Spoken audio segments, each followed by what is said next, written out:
Saudara-saudara, seorang pemuda berdiri di atas jembatan baja setinggi kurang lebih 500 meter. Di atas sebuah sungai dengan batu-batu besar dan air yang cukup deras di bawahnya. Dia mengisap rokok terakhirnya dalam-dalam sebelum kemudian dia berpikir melompat ke sungai untuk bunuh diri. Selama ini dia sudah berusaha menyelesaikan persoalan-persoalan yang dihadapinya. Dia mencoba melakukan banyak perjalanan, melakukan petualangan, minum minuman keras, mencoba obat bius dan seks. Namun semuanya tampak membuat dirinya semakin berantakan. Dan dia merasa bunuh diri adalah jalan terakhirnya. Saat dia bersiap untuk melompat dari atas jembatan, tiba-tiba seorang gelandangan melintas. Menghentikan langkahnya, berdiri di kegelapan dan berkata, "Tolong, beri saya 3.000 rupiah agar saya dapat membeli segelas kopi." Pria yang berniat bunuh diri itu tersenyum dalam kegelapan dan berkata, "Hanya 3.000 rupiah. Aku punya lebih dari itu." Lalu dia mengeluarkan dompetnya dan berkata, "Ambil semua. Di dompetku ada sejumlah uang, 500.000 rupiah." Mendapatkan hal itu, gelandangan itu berkata, "Kenapa harus kamu serahkan semua?" Pria itu berkata, "Tidak apa-apa. Ambillah. Aku tidak membutuhkannya lagi."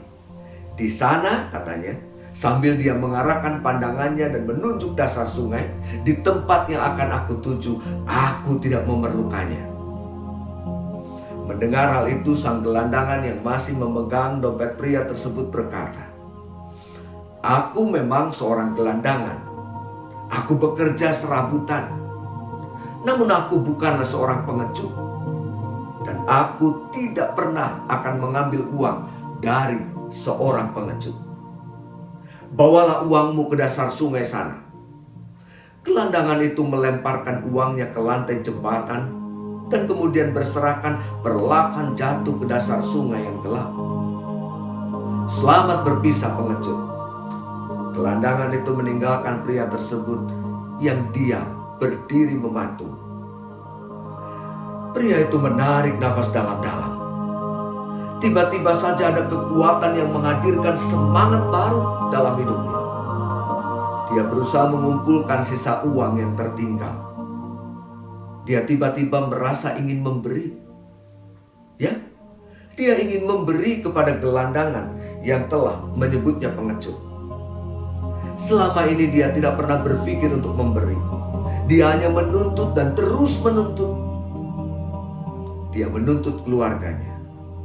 Dia menuntut istri dan anak-anaknya. Dia menuntut orang-orang dekatnya. Bahkan dia menuntut Tuhan. Dia memandang ke dasar sungai yang gelap untuk yang terakhir kalinya. Kemudian berpaling dan mengikuti gelandangan tersebut untuk menyatakan terima kasihnya. Dan malam itu dia merasa menemukan kebahagiaan yang luar biasa. Saudara-saudara, berbagai persoalan yang menekan diri kita bukan tidak mungkin kita sendirilah yang menciptakannya. Dan kita terus memberi tempat dalam kehidupan kita sampai kita sendiri pada akhirnya menjadi sangat terbebani dengan apa yang kita lakukan tersebut. Dan menyelesaikannya dengan mencari jalan pintas bukanlah pilihan yang tepat. Namun menemukan teman untuk berbagi dan menjadi tempat untuk bercerita akan menolong kita dapat menemukan kelegaan. Berbagi memang tidak meniadakan persoalan. Tetapi dengan berbagi kita bisa mengurangi beban yang menekan. Dan kesediaan kita untuk menerima pergumulan yang orang lain percayakan, serta keberanian untuk mengoreksi kekeliruan yang mereka lakukan sejauh dilakukan dengan ketulusan, akan membuat penerimanya dikuatkan. Dan bukan tidak mungkin, bahkan disadarkan dari kesalahannya.